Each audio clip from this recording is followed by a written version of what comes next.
Hey guys, what's going on? Welcome to another edition of MJ Everyday, a training-based episode for you guys today. Training while sick. At what point do you decide that you continue training through sickness? At what point do you decide you're too sick to train? How do you kind of draw the line in the sand about that? And this video is particularly pertinent at the time I'm shooting this. We're heading into the Australian winter. We're actually a couple of weeks into the Australian winter, the Southern Hemisphere winter. And as always, during the colder months, you're probably going to come up against some kind of sickness, whether it's, a fever or a cold and flu, something more serious than that. Most of us experience some period of sickness during the colder months. So quite a relevant video to be shooting for you guys at this time of year in particular. My thoughts on this, guys, training while sick, is really quite simple. There's kind of two things you need to consider. First and foremost, is your sickness going to prevent you from training at 70 to 80% of your maximum capacity? And on the other side, is training actually going to be detrimental to you getting better and getting over that sickness? So if we look at both sides of that, let's consider the first scenario where you're sick, but you're not that sick. So you might have, a runny nose, cold and flu type symptoms, but you're not feeling 100%, but you're not kind of running a high fever and bedridden, so to speak. So you've got a little bit of sickness and you know it's going to affect your ability to train at 100%, but it's not the type of serious sickness where training is actually going to detrimentally affect your ability to recover and get better.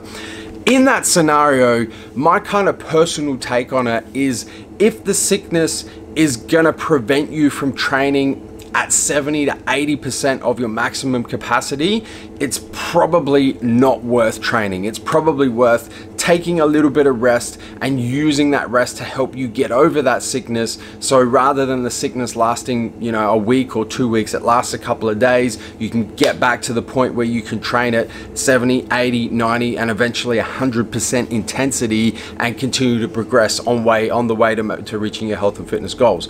On the second side, where you're so sick, you've got a fever, you're bedridden, you've got aches, pains, you've got a flu effectively, or you've got some sort of respiratory infection, you're kind of like you're significantly sick. It's not to the point where it's going to affect your ability to train to 70-80% of your maximum capacity. It's to the point where if you're physically exerting yourself through training, even if it's at 20 to 30% of your maximum capacity, that training is going to detrimentally affect your ability to recover and may prolong that fever or that sickness or whatever it is for a sustained period of time. In that scenario, I'm 100% that you should take time off training, because if you don't, firstly, your workouts are going to be shit, because we've already established that you're so sick that you're not going to be able to train anywhere near your maximum capacity. So there's really no point. Secondly, the only effect physically exerting yourself through working out is going to prolong that sickness. It's going to be detrimental to you getting better, to your body being able to fight through the sickness and get better. And I have a really good kind of personal experience with this recently, guys. So at the time of shooting this video, I've just come off the Ambrosia tour, the 5-day tour with Mark Leblanc and Mike Rashid and Sean Torbati. We hit 5 cities in 5 days, 5 seminars, 5 workouts. The night before we started this tour, I got hit with a really high fever. I had the hot and cold sweats. I had the body aches. It was not good at all. It was really that second scenario where like it would have affected my ability to train.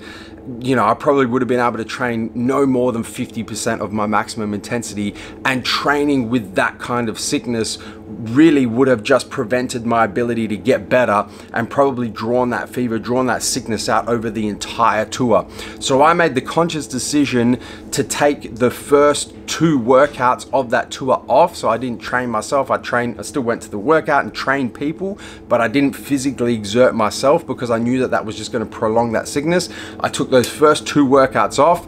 That allowed me sufficient physical rest to allow my body to fight off that fever, to fight off that sickness. And by day 3, I was back to the point, not 100%, but I was back to the point where, you know, I could train at 70 to 80% of my maximum capacity.